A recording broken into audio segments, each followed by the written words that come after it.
Pause for a second. Nobody mentions this. It is 1904.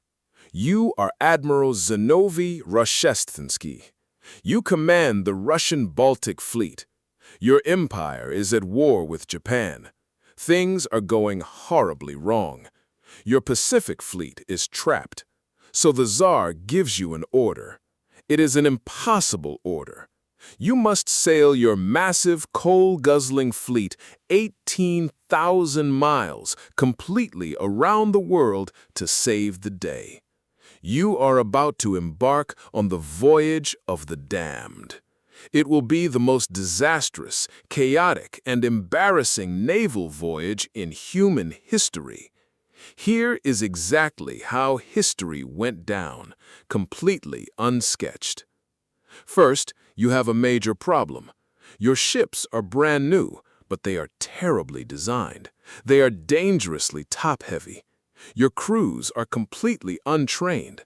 Some of them are just drafted peasants who have never seen the ocean. And worst of all, you have a repair ship in your fleet named the Kamchatka.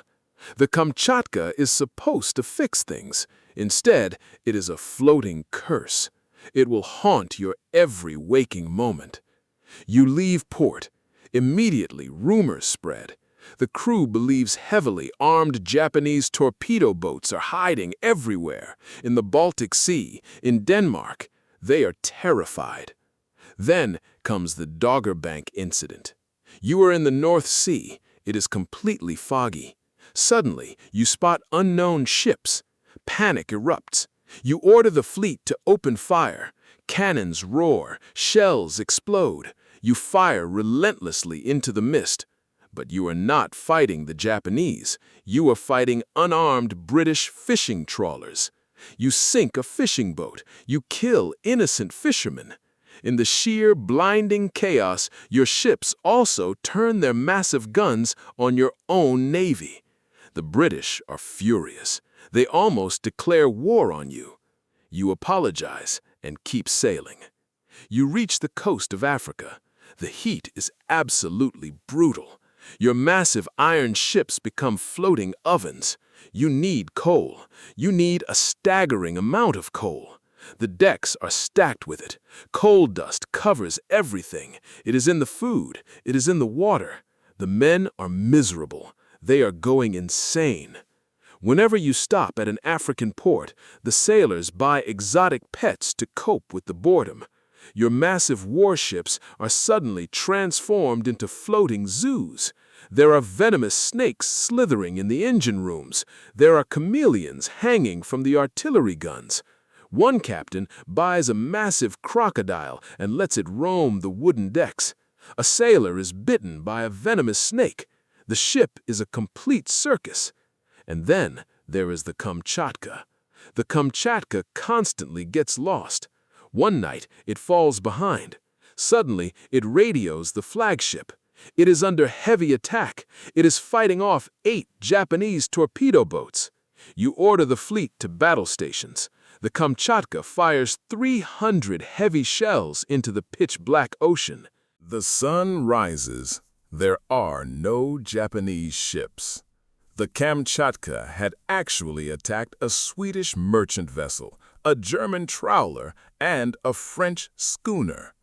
Miraculously, it completely missed all 3 of them with all 300 shots.